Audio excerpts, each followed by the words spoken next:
You gotta love when unknown YouTubers use Asmongold to try and pump up their subs.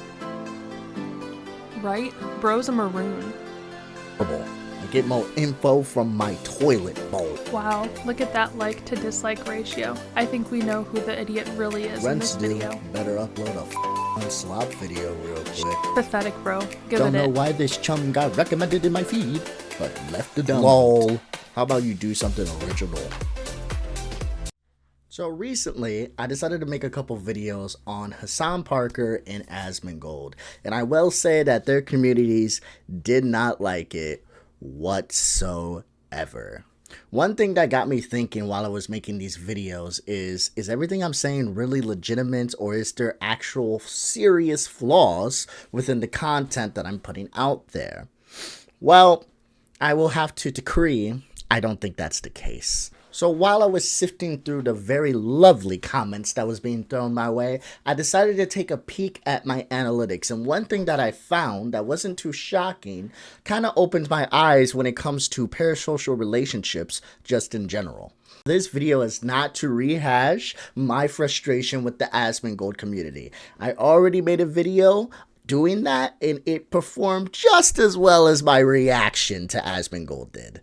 Take my Asmongold video, for example. It is over 2 hours long, yet people on average only watched it for about 3 minutes and 16 seconds. Another thing that I found kind of interesting is that there is multiple comments telling me how I'm wrong, yet my first point isn't even made until the 4-minute mark. What I specifically want to speak on, the reason I even bring this up, is how separated we are becoming as a society when it comes to our different end groups. Maybe you're really into the Fast and Furious franchise, or you have a huge addiction to Dr. Pepper, or maybe you like me and you really like the WWE and you're called a nerd for it, even at this age. Everybody on this planet has things that they like and have people that they like talking about it too. This is not a new concept, but one thing I feel is becoming a new concept, and a toxic one at that, is the separation of in-groups to the point of isolation.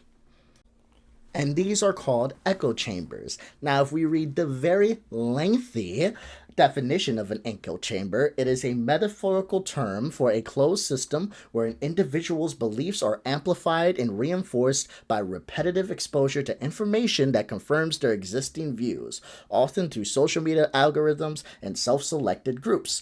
This phenomenon can lead to a narrowing of perspective and an increased belief in the validity of one's own opinions, regardless of opposing facts, and can contribute to the spread of misinformation and polarization. So in short, is when you only talk to people you like and you never talk to someone that disagrees with you. But I think the early invention of the internet and social media, it was difficult to stay within your in-group without hearing the out-group. But I feel like a tool like the internet that was used to break down walls and to connect us with everyone around the world is now creating more walls as we get older and as it advances. Now, the idea of echo chambers is nothing new. They've always existed. They could be as harmless as running a Yu-Gi-Oh club and seeing how many people have the best cards to battle with. Or it could be as harmful as running a club where you watched a movie about people eating worms, so now you and your friends try to see who can eat the biggest one. I will say, tried and tested, all it's going to do is get vomit on your shirt and your parents yelling at you. You may have a club and a group of friends, but whether you think WWE is cool, you're gonna hear people and their opinion on why they think it's not. Whether you think eating worms is delicious, you're gonna hear a group of people tell you why it's probably gross.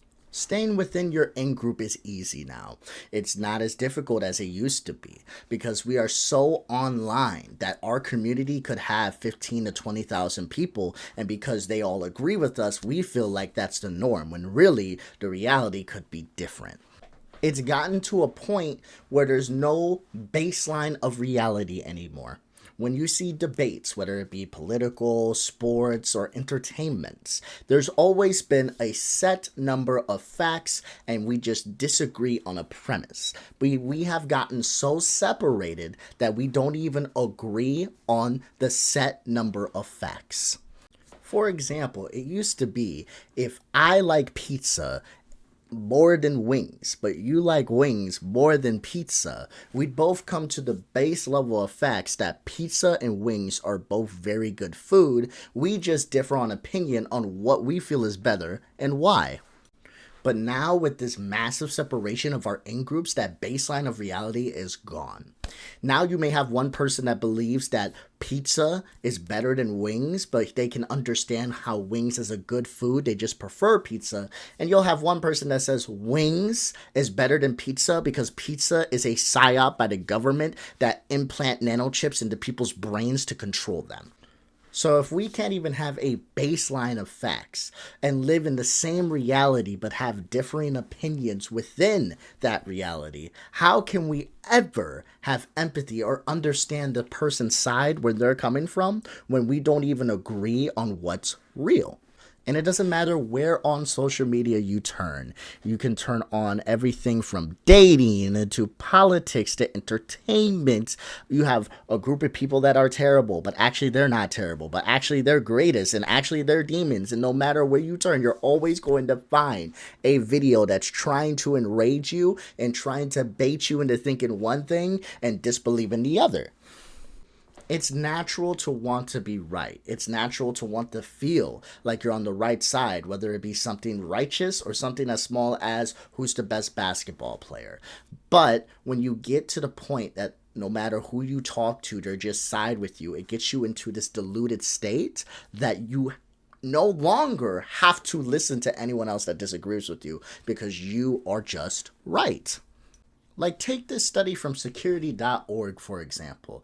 They state that more than half of social media users who share news or political posts sometimes do so without even verifying their facts, and 1 in 5 people said they've never double-checked information from television news, which can be heavily biased. So what this means in simplistic terms is people are more so sharing things online that they either want to be true or they believe to be true without actually looking into it to see if it is true. It doesn't help when algorithms are used to push this type of engagement online. Take this article from the University of Charlotte, for example. They state that not only has it been proven that algorithms in tech companies targets what you engage with down to the single like to give you your own personal profile within their social media in order to push different ads onto you, of course different content onto you that they feel you're going to engage with the most. So it's not about bringing you the proper information or even correct information. It's about bringing you whatever is going to make you engage and watch the longest on their app. And what's even worse about all this is that people are ready to demonize anyone that may disagree with the information that they feel is true. And when you demonize, whether it be a news media, a person, no matter who you're speaking on, it's easy not to follow someone or even listen to what they have to say. Because if someone is evil, why would you listen to an evil person? So, I know this can sound a bit doomerish. If we have people that are within their echo chamber that get nothing but false information or even misinformation within the group that they're in, if we have social medias that are willing to push that misinformation in order to get money and engagement, and if we have large swaths of people in our society that just have a all ban of refusal to even talk to each other, what can we do? Well, it's actually kind of easy. Diversify your content. Try to see what other people are saying, other people are doing, other people are watching. See where they're coming from. No one's saying that you have to agree with them. No one's saying that you have to even say they're right. But what we can do is understand where our brethren are coming from so we're able to engage with them properly. Because the first step into getting to a baseline of reality is understanding what the person in front of you thinks and why they think that way. We can be willing to try something different. If you like pizza, try wings. If you're huge on action flicks, try a drama. If you get your news from Fox, maybe try CNN. If you read an article from Dextero, maybe read an article from the Bloomberg. And who knows, maybe if you diversify your content, switch things up, and look at different sources when it comes to things you may be reading, seeing, or enjoying, you may have a new outlook on life, new opinions, or maybe even new hobbies through this diversity that you decided to try. There's no easy solution to this. And my video that I make here that at the best may get 50 views is probably not going to change the world. But if I can reach one of you, two of you, or if I do end up getting 50 views, which would be extremely nice, and if you could follow, like, and subscribe, I'd greatly appreciate that.